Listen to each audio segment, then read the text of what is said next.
See, Al, I don't think you know. Al thinks we're doing Ted Baxter. Well, it triggers me. You trigger me, right? But Jimmy, you trigger me. Do you know the story? Why we're doing? Do you know why? It's a joke from his act. No. Oh. We'll save it. We'll save it for the pod. Well, we'll save it for the pod. Harry, you got a lot of problems, don't you? Talking dicks. Talking dicks. We're talking. We're dicks and we're talking. Talking dicks. Welcome back. We have a guest today, and my partner in Tampa, the other dick, is going to tell us who our guest is. Well, we're lucky to have him. He's the busiest unemployed comic out there. He's also a cartoonist, illustrator, artist of all kinds, and the man responsible for our logo. I can put it up there. It's on the shirt. It's on the mug. And he's Jimmy Carroll, joining us today on Talking Dicks. Hello, folks. How are you? Good to be here, guys. Hey, man. Just so you know, Jimmy, I'm wearing the T-shirt backwards so we get the full effect. We don't like that. We don't care for that. The full effect. The full effect. I would have worn mine, but I don't have one.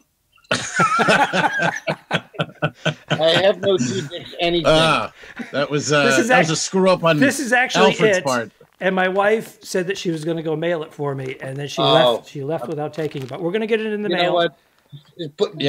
Sell it, and keep the funds going towards the production. I'm good. And the mugs are not. They were never a thing. I just made 2 mugs for him and I. We don't actually have mugs. We plan on it at some point, but not yet.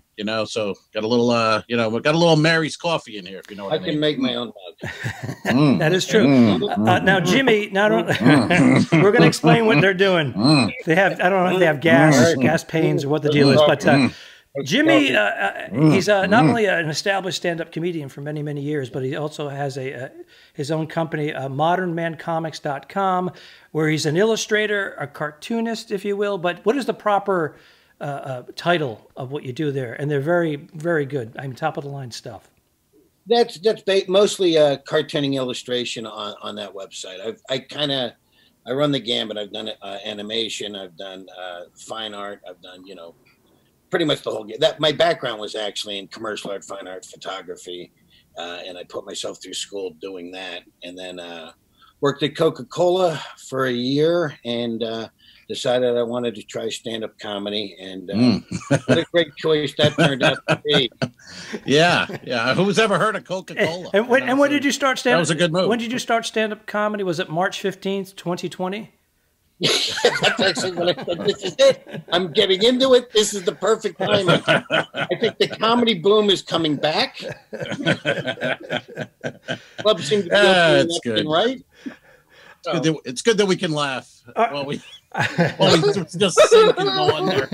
Now, fill me in on what you were doing with which triggered me into doing Ted Baxter from the old Mary Tyler Moore show. You guys go. There's a story. It's Jimmy's story, but Al always echoes it. No. It's Al. I'm not even in this story. That's the best. It's such a great story. Al said it's like you were. I feel like I was there. Yeah, I always think that you were part of the story now because you took it. It's one of those stories that I was telling Jimmy probably in the crew bar on some ship, and he just took to it, and he just was like he understood it so well that it became part of our lingo. But I did it. It was with Pat Godwin, the comedian. Pat Godwin, and to make it a quick version, we went to radio, and the DJ was just an old washed up DJ now at a country station, and he was drinking some booze out of a coffee mug, and he had a poor girl named Mary as his intern. Her job was Mary, just refill that mug for old Chuck. And then Chuck would go, coffee, Mary. All right. For some reason, you did tell me a variation of the story on the podcast. Well, I told that. Yeah. But it was the short version, and you say, we'll get him on, blah, blah, blah. Right. So then during the interview, he was insane questions. I mean, Pat's from Philly. So you go, you're from Philly. What do you know Seinfeld? Seinfeld's from New York. Like, what are you talking about? You know, Pat did a joke about Sonny Bono. I mean, not Bono, Sonny Bono. He did a joke about you too. Bono, yeah. Bono singing. Yeah, he does Bono singing. It's for sheltered animals. Right, and then Chuck interrupted and said, "Sonny Bono just died. Not funny." You know, so that just became our running gag. And one of the last times I worked with Jimmy on a ship back in the day, we got on in the compass, the thing, you know, it says the number of shows, whatever, said starring comedians Al Ramos and Jimmy Carroll. They nailed both of them. And I'm so proud that Ramos has lived on. Well, you know, I started calling him Ramos because there's a woman writer in Los Angeles. She's very funny, Vanessa Ramos. So when we were recording our first episodes of The Two Dicks, I accidentally called him Ramos. And he swings the door open and he goes, "It's Romas." Well, anyways, I just want to go over the timeline so that we can figure out exactly what is happening with. Let me know if you need me, Detective. Yes, thank you, Detective Ramos. It's Romas. I know, we just kept revived it every episode. This whole time I thought it was a nod to me. You know, there's always an homage, Jimmy. And by the way, I was doing a little reading before the pod. A little reading. I don't know if you've seen that one, Alfred. I have not. This is a true story. You can knock this one out in about 9 seconds, but it's pretty nice. It's a children's book that I wrote. Is that? So there's no centerfold. It's just no. Okay, no, that's fantastic.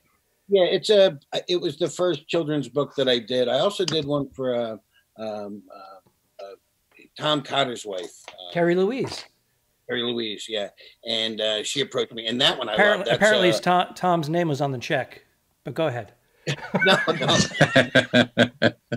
You can find that one on Amazon. That's Harry the Elephant Has a Peanut Allergy, and that one I'm really proud of the illustrations in it. Now Carrie was she was a joy to work with, and Tom chimed in a couple times, but that was a great project. Sometimes these things don't go great when you working for someone, and usually when you work for a comic they usually go pretty good, but that was a great experience. She's great. Oh, good. And that's all based on her children having the allergies, I guess, too, right? Yeah, and it's a cute book. There's humor in it and stuff, and it's about awareness. The Moose book was the one I did before that, and that's proceeds that go to animal shelters. So that's fantastic. Good cause. Good stuff. That's a good book. It's actually we're animal lovers. Very nice book.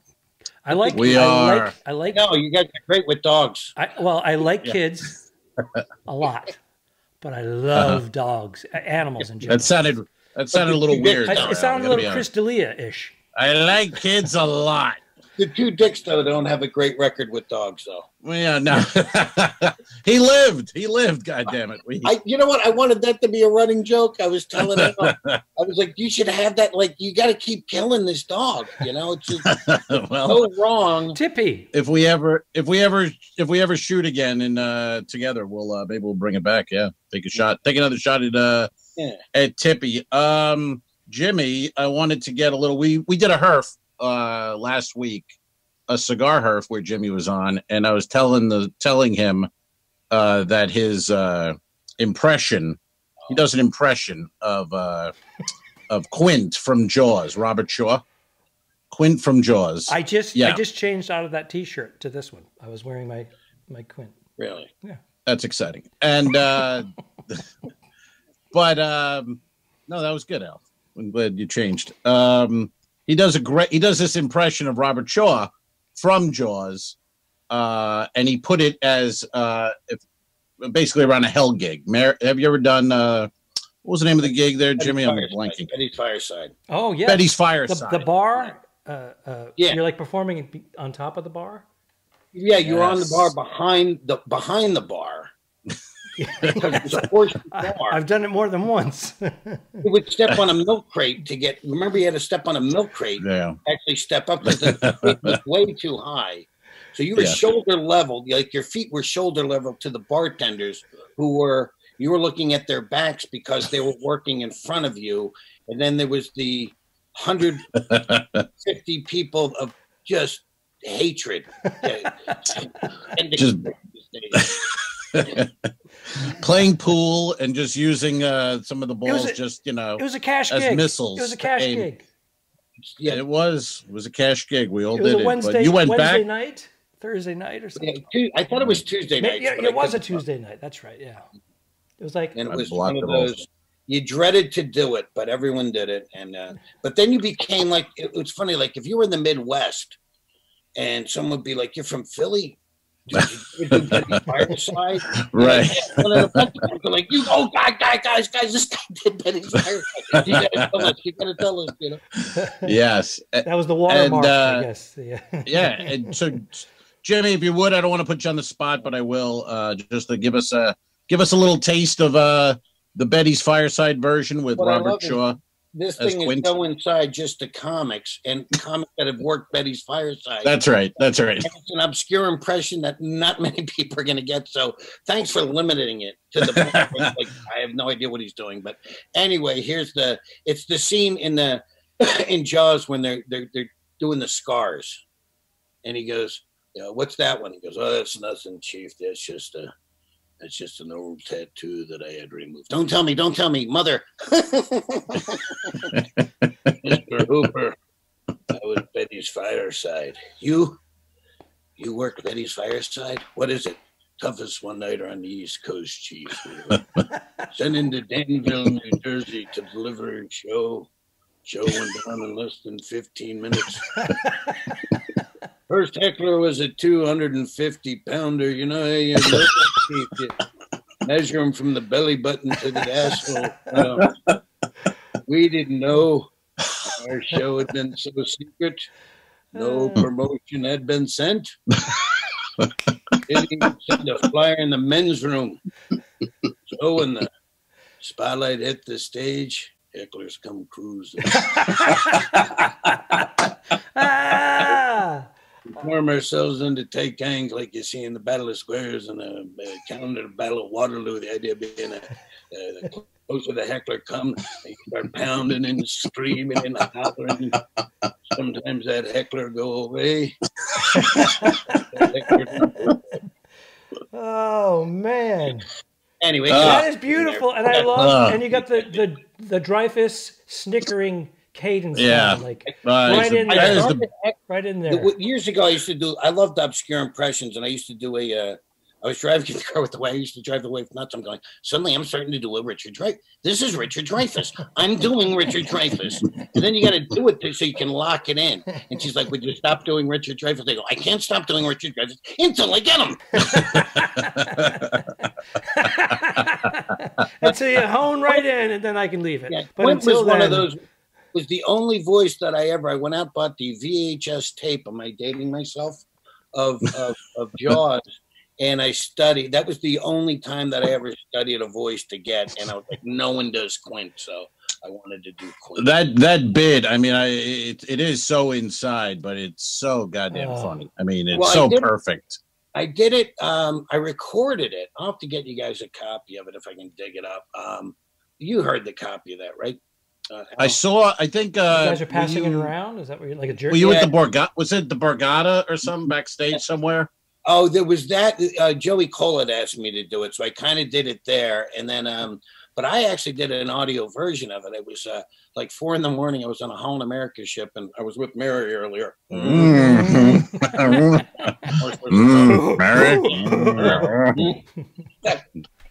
And so I did this thing, but I actually produced it, so I had the Quint theme behind it and a creaking book and stuff. And I've never heard that. You got to send that on. You got to put that on the Dry Dock Comedy Channel. There you go. Come on, they're hammering away at it. They're putting it out. Yeah, they're putting it out. Yeah, they had. I saw the last one. No, sorry, they're putting it out. They had 8 views. Yeah. No, good guys. Good guys. Gotcha. He just loves. He loves put me in the editing room. That's right. Get in there, you son of a bitch. Are you doing any? Are you doing any outdoor, any kind of shows? Anything coming up, Jimmy? Movies, any of that crap? I did some jokes at the dinner table last night. And How'd it go? Nothing. Did you kill? Really? I think it was the crowd. It wasn't me. Yeah. Well, you got to work out that new stuff. Yeah. What were they serving? That makes a big difference too, you know. Yeah, that's true. We're having porridge. So how are you handling it now? You're in PA, correct? I am in PA. And you're hunkered down. How's it going for you? Like, have you? I haven't gotten out from under the bed, so I couldn't tell you. Okay. Staying safe. I go through. I go through stages. I think Al does too. It's a roller coaster of, you know, just dealing with it and wondering what's happening next and not giving a shit, and then anxiety, and then it dissipates. I don't know. You know what? I was watching one of your episodes. You guys were talking about it, and I'm laughing because I'm going to feel the same way. After 35 years on the road, I'm okay. You know, yeah, you kind of go at some point. I got mortgage payments to deal with, but I'm trying to do some other things on the side right now. Trying to get another little business up and running. So we'll see. Little side hustle. Yeah, you know, it's I got a real fascination for like special effects and that kind of stuff, makeup, and the haunt industry. And so I've been doing it's up, but there's nothing going on there on boneheadfactory.com. And okay, I'm sculpting things, and they'll be. Well, yeah, you always have a bunch of projects sculpting, and weren't you doing what were you talking about at the Herv? You were doing some hockey. Was it a goalie mask? Or? Yeah, I did it for a buddy of mine. That's on my Facebook page. A buddy of mine that I went to high school with is still skating, and he had gotten a hold of me as soon as I got home from my last ship and said, "Hey, I think you have some time. Would you want to try tackling this?" So it was an airbrush job. It was a major undertaking, and it was good. It turned out really good though, and that was my first goalie mask that I've ever airbrushed, and cool. I might do some more of those. You know, so can you send me a picture, or do you want to, or? Yeah, I could probably send you some pictures of that. That was it was amazing because he had a daughter that passed, and he wanted her on there, and his brother had passed, so there was heavy stuff on this thing. That maybe we'll skip you sending those to us. So no, that's turned out. It's very nice. That's nice stuff. He's very positive about all this stuff. So good. Good. Yeah. Well, that's good guy. So you personally, you're being creative because you have that other creative side to you. Whereas I'll speak for myself. I got nothing going on besides this podcast. I'm like, what am I doing? Al's already got 4 gigs on the books. I'm like, I'm just getting cancellations every couple of days. I get but now Florida's spiking again. I'm expecting these gigs to fall apart any minute. I don't know what's happening now. You know what I mean? I'm working next Wednesday through Saturday in Port Charlotte, and then I have a gig in July, 2 gigs or 3 gigs in July. But I don't know. Now I was going to go to New York and see my buddy in July. See my buddy John. He sent me a thing today saying Cuomo's thinking of taking out flights from Florida. Not allowing them into New York. We good, Alfred? It said we're running out of time. Oh, Zoom time. Yeah. The old Zoomer. So anyway, I don't know. You know what I mean? I don't know what's happening gig-wise, Florida. I think we might have opened a little too fast, and so now we're going to pay the price. You think Southern Florida is kind of closed up right now? Seemingly a little bit. I guess they're looking at it, but you know, flights from Florida may not be allowed into New York. Wow. As of what I've reading today. So yeah. And Jimmy, what about PA where you are? Are you Eastern? Yeah, we're Eastern, but it's completely shut down. So, I mean, we're not. There's no comedy. There's nothing going on right now. Well, you better get that airbrushing up off the ground. Planning on. But I assume October is going to be September. October is going to be big for you with Halloween with your new venture. We'll see. You know, hopefully that's why I'm trying to make product right now. So. Right. The website, like I said, it's just literally. It's a structure that's up. There's no product or anything up there. But yeah, it might be time to pivot on the industry. So, because who knows what's going on? You know? No one knows. No one knows. That's the thing. Nobody knows. Everyone's got an idea, but it doesn't mean anything. You know, it's just fluid. It's changing all the time. So they were saying August 1st, ships are going to be going. It's not happening. We're not going out August 1st. The people that are sick, and you know, at some point we do have to move forward here, you know. And it seems like I would think backwards way. We're doing it the backwards way, you know. Yeah, I agree. I agree. Plus all the rather hang out with plus all the just hang out at home with Mary. All the information, Mary. All the information we get, everything contradicts the last information you had. Who do you believe? Or what to believe? I don't know. I don't believe, man. That's the thing. I don't believe. During all the protests, they didn't talk about this, but now that the protests, all of a sudden, now we're back to COVID. You know what I mean? There was no spikes. There was no charts. There was nothing. It was like, that was perfectly okay for thousands of people to be in the street. Now, all of a sudden, it's like, hey, wait a minute. Everyone needs to go back under the bed. Well, yeah, that's why I feel for people that conspiracy theories may be something to think about. I can't blame them, or whether you can believe your own government or your neighbor. I mean, who knows? We don't know. I believe my neighbor. I like what I believe my neighbor. Crazy old conspiracy theorists, you know. I get my news. I do have my mask. I do wear my mask just as a precaution. I know there's a lot of people that are like, no, I'm not wearing a mask. I don't believe it. So. Well, the mask thing, I don't know. I wear it to make other people comfortable if I go there. But first of all, you can get sick wearing it. And Fauci talked about that, where he's like, you know, remember him in the beginning? This isn't anything to really worry about. Well, they're always changing. They're always changing the stories. Even the he said, don't wear masks. You're going to get sick if you wear masks. And then all of a sudden, now we got to wear masks. That's because they were short on masks and they didn't want everybody hoarding them, which they did anyway. It's just like toilet paper. And then when when there was enough masks, they're like, put on a mask. Just cover your face. It doesn't even have to be a mask. They say it cuts down whatever it is, 60, 70% of spreading it if you have it without symptoms. So put on a mask. It's become like the gun issue now. You know what I mean? Like people are pro-gun or anti-gun. Right. People are pro-mask or anti-mask. And if you're not wearing a mask, some guy will look at you like, hey, fuck you, where's your mask? And then if you wear one, you get another look from a guy going, hey, what are you, pussy? Why are you wearing a mask? Yep. Can't win. So I stay home and I get some coffee from Mary. Under the bed. I have my booze delivered. Well, Jimmy, how can we find you? We're going to put up all your information here, your websites, blah blah blah. There is jimmycarroll.net is one of them, or thelastoftheboomers.com or modernmancomics.com. That you'll see some of my, and of course I haven't updated the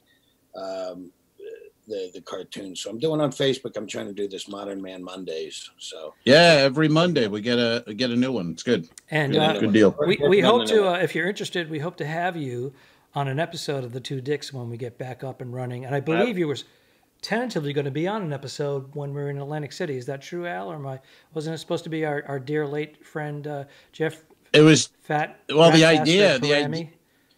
Yeah, the idea originally was going to be Jimmy Carroll, John Consoli, and Jeff Parami,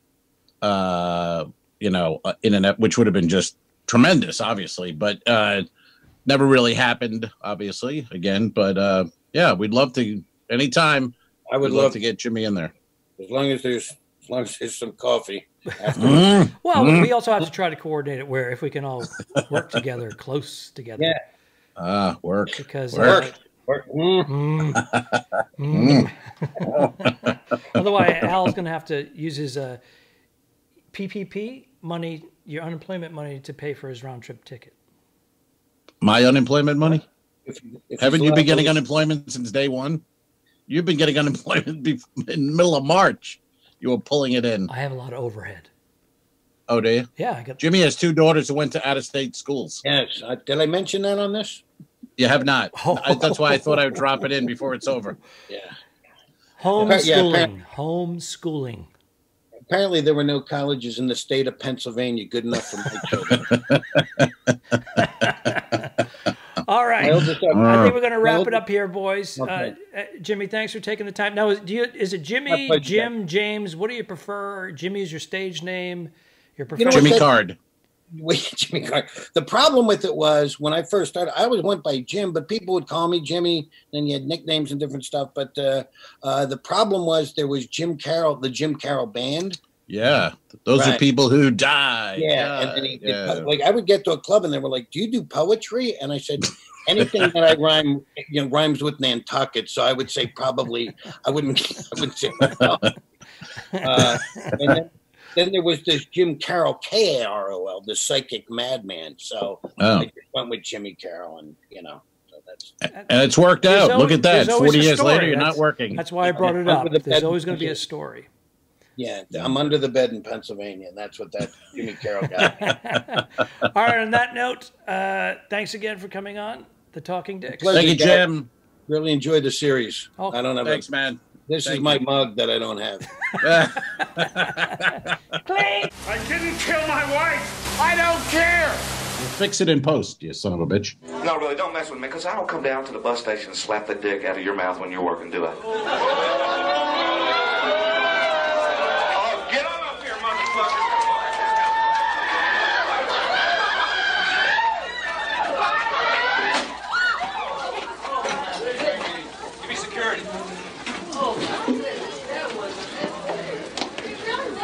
I'm sorry, man. The guy fucking came at me. What do you think, folks? No way. Okay, show.